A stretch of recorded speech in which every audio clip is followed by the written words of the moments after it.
weaknesses, and when we went to school, oh my goodness, when we went to school.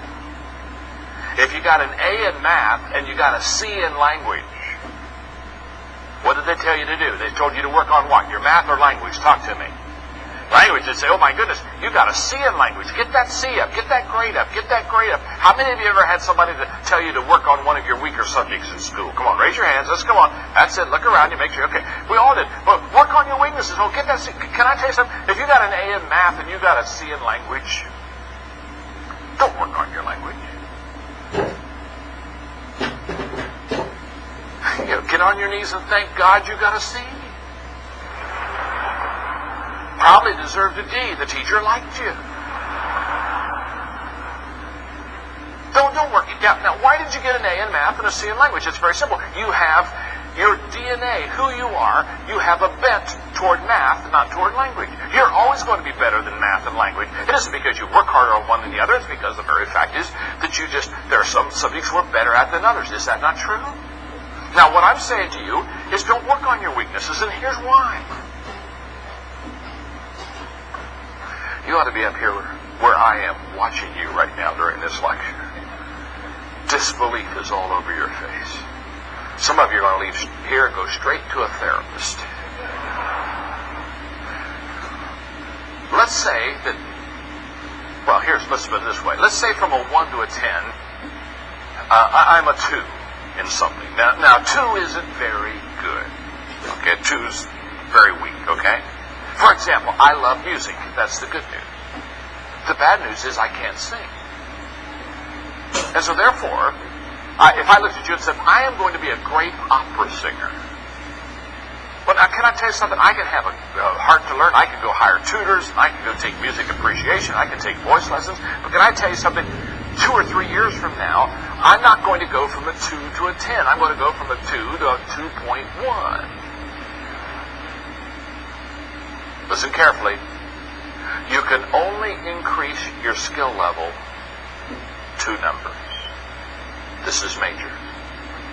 You can't go from a 2 to a 10 in skill. Now, I'm only talking about your skill. I'm not talking about your attitude. You can go from a 1 to a 10 in attitude. I've known people have a terrible attitude and change it, and they go to a 10. So you can... I'm not talking about discipline. You can go from a 1 to a 10 in self-discipline. I'm talking about just your skill area. You can only increase your skill level 2 numbers on extreme times. Under unusual circumstances, I've seen people go 3 numbers. I've never seen anybody increase their skill level over 3 numbers. So if I'm a 2 in something, if I work hard on my weaknesses, I could become a 3. Hello. If I work hard, really work hard, spend a lot of time, I can maybe become a 4. Let me tell you something about 4s. They're below average.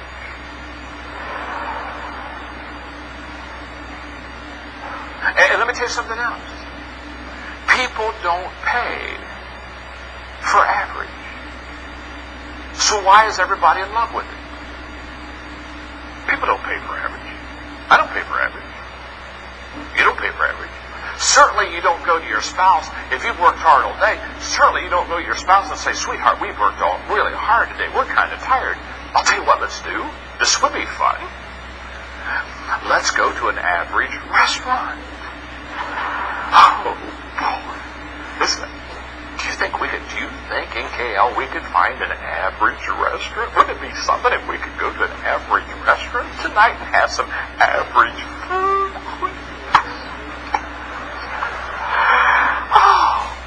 Let's do it. So you don't get in your car and drive down the street looking for the average restaurant. Finally you think, oh, I think that one's average. Nobody's there. And you pull in the average restaurant, you pull up right by the door. You get a park by the door at average restaurants. And you go in, and the hostess is there to seat you, and she gets ready to take you to a seat. Oh, excuse me. Before you take us to a seat, do you have an average table? Now, I know that one table there, it's got the big mirror, or the big glass window out there, and you overlook the water, and oh my, that's really awesome, but we don't want that table. No. We'd like to have an average table. Do you have a table where nobody's sat today? And when she escorts you to the average table, you don't sit down and say, excuse me, one more favor. Thank you. First of all, thank you for the average table. This is really average. Thank you. Oh, yes. Do you have an average waiter? Now, we don't want your best waiter. No. Oh, we don't want one of those waiters that comes and takes the order without writing anything down and memorizes the order and memorizes our name and is prompt and brings us our food all the time. No.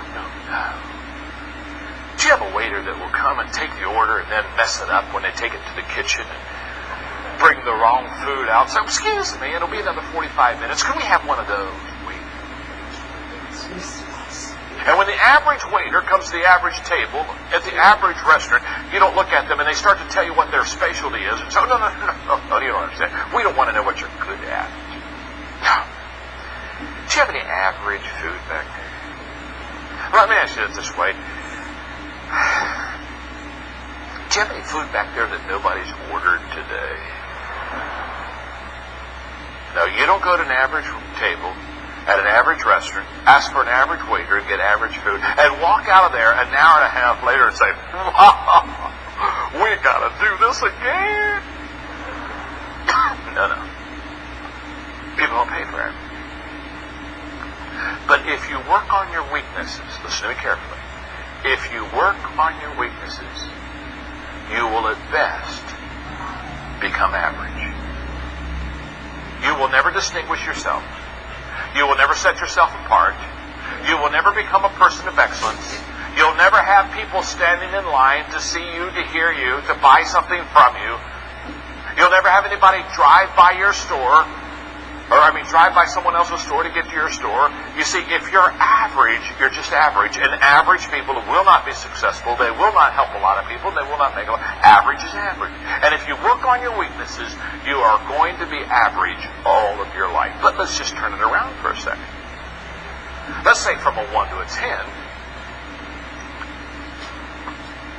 Let's say you're a 7.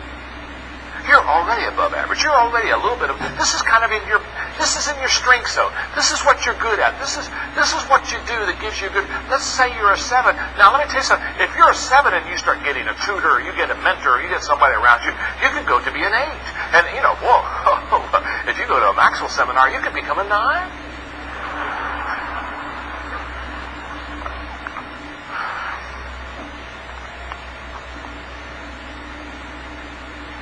People stand in line for 9s. Oh my goodness. When you're a 9, you're excellent. You've set yourself apart from everyone else. People wait in line for 9s. They pay extra money for 9s. They listen extra carefully to 9s because now you're in your strength zone, and what you do, you really do well. You're really good at what you do.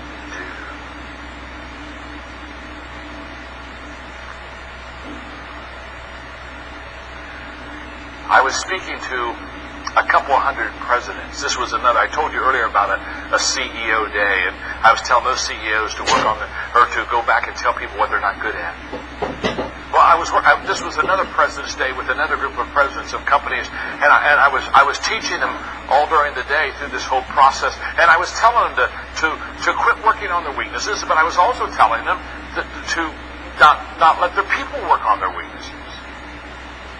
And we were doing a Q&A because there were only a couple hundred of them there, and they began to push back, and one guy especially began to push back. He said, John, this really bothers me that you say we shouldn't work on our weaknesses. He said, all my life I've worked on my weaknesses. I try to he said, this really bothers me. I said, that's okay. It's good to be bothered. It's okay. Take a pill. You'll be okay. And he began to push back. He said, now let's just take, for example, Tiger Woods. He said, Tiger Woods, when he plays a round of golf and he hasn't played a good round, he immediately, when he's done playing that round of golf, he heads over to the practice range, and maybe for the next 2 hours, Tiger Woods will hit golf balls. And he said, now that's a perfect example, John, of working on your weaknesses. I said, no, it's not. It's a perfect example of working on your strengths. In case you don't realize it, Tiger Woods is the best golfer in the world. Hello. When he's working on his golf swing, he's working in his strike zone. He gets millions of dollars for that swing. I said, let me give you the difference. When I finish playing around the golf, I go to the practice range and I practice. But because I'm not a good golfer, I'm in my weak zone. For me, practice doesn't make perfect. Practice makes permanent.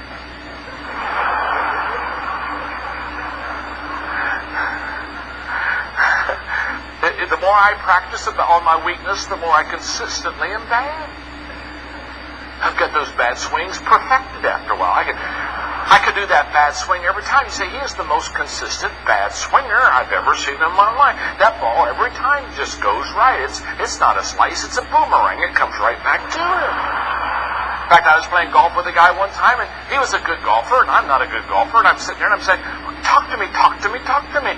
What's wrong with my swing? And he looked at me, he really encouraged me. He said, well, I've been watching you for a couple holes. And he said, I think you've only got one problem. I thought, oh, this is good. I can fix one problem. Hello? I said, what is it? Come on, talk to me. What's my problem? He says, you're too close to the ball after you hit it.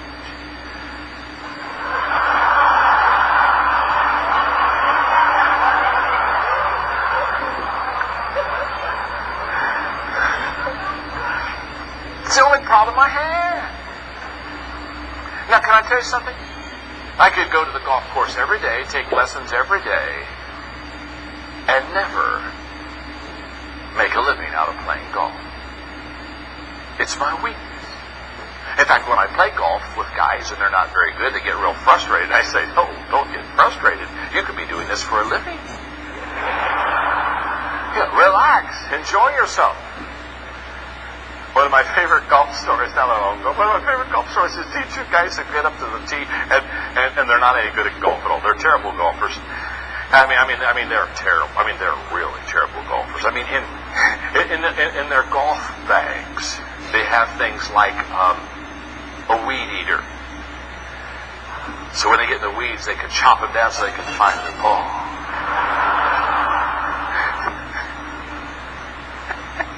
And this one guy, he gets up and tees it up, and he swings, and much to his surprise, the ball goes right down the middle. He's so excited. He has never seen his ball in the fairway.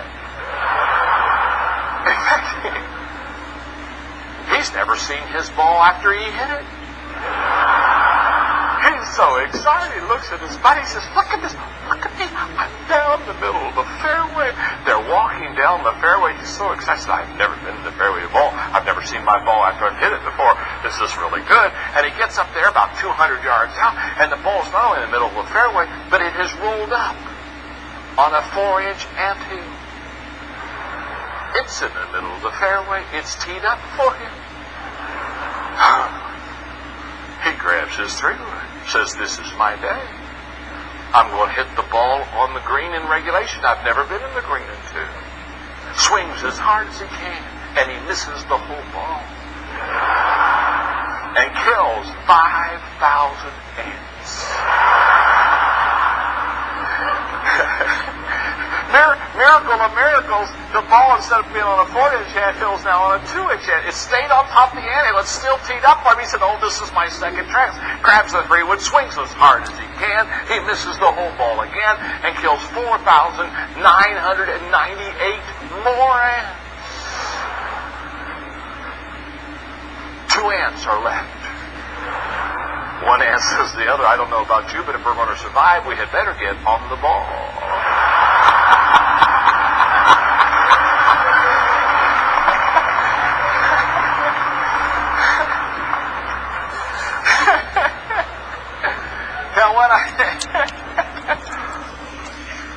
Now what I've discovered is that people that are successful, they get into their strength zone. They start at something they're already decent at, and they get much better. So go to your strength zone, not your weak zone. Does that make sense?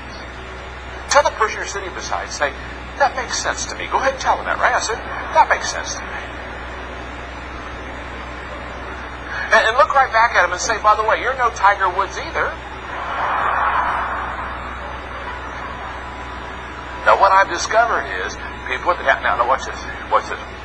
People that are highly successful have found their strength zone. And every day, remember I said that earlier this morning, the secret of your success is determined by your daily agenda. Every day, these people are in their sweet spot. Every day, they're doing what they do well. I'm known for speaking and communicating. I'm not known for singing. Not one of you came to this seminar today and said, boy, what I really hope is John Maxwell breaks forth in song today. Wouldn't it be something if he'd start singing any time now? No, you don't want to hear me sing. I'm not any good. You didn't pay to hear me sing. I'd have to pay you to hear me sing.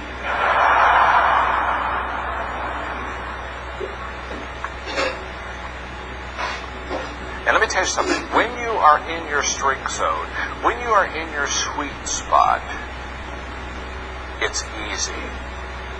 It's not easy like you didn't have to work for it.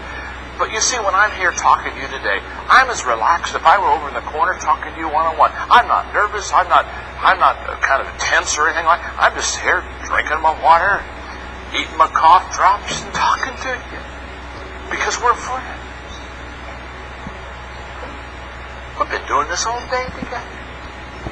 And one of the things I've discovered is that when you're in your strength zone, you wonder why everybody else can't do it as well as you can. You just sit there and you say, my goodness, this is easy. It's because it's in your strength zone. Find your sweet spot. Find it and stay there. For example, communication is one of my strengths, and my wife Margaret, once in a while, some group will ask her to, because of they'll say, boy, if your husband speaks, you probably speak. They'll say, would you come and speak at our banquet? Every once in a while, Margaret does something stupid and says yes. And I hate it when she says yes. You know why I hate it when she says yes? Because I know what she's going to do. She's going to come to me and say, John, I got to go speak for this banquet. And then she's going to ask me, first thing she's going to ask me, what should I say? Can I tell you something? If you don't know what to say, it's not your strength zone. And I look at her and say, oh, Margaret, honey, that's not that complicated. Well, she'll say, give me a subject. What should I talk about? What should I talk about? I said, well, why don't you wait till you get there? What do you mean? What do you mean? Wait till I get there? I said, well, they're going to have a banquet, and their people are going to go before you, and they're going to say things, and just kind of listen to what they say, and teach principles off of what they say. Just kind of hang loose until you get done, and then until they're all done, then get up and speak. She hates that answer. Why? It's not her strength zone. Now, I'm not picking on her, because my wife is incredible at decorating. She is unbelievable. Colors, fabric. You ought to see our house. You ought to pay for our house.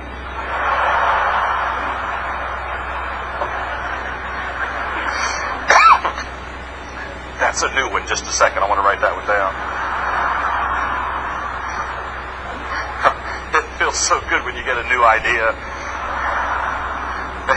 It doesn't come all... I had a new idea in 1989 and I didn't write it down. And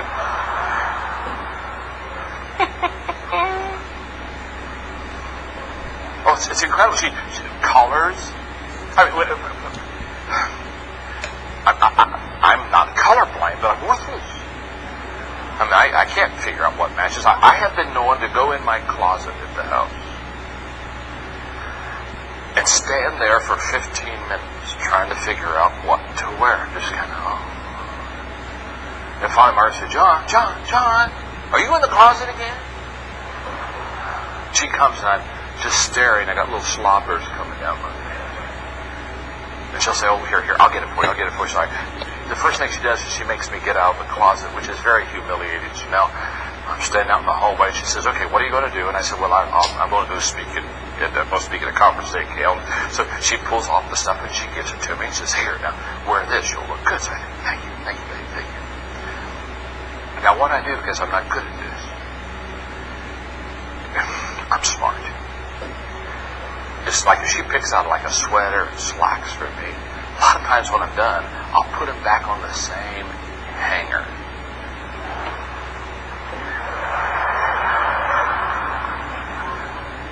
And I know that matches. And maybe a week later, I'll kind of go in there and I'll say, I can do this. I can do this. And I pull off the sweater and the slacks and the shirt that she picked out a week before, and I'll put them on, and I'll come walking out, and she'll look at me and she'll say, are you going to wear that again?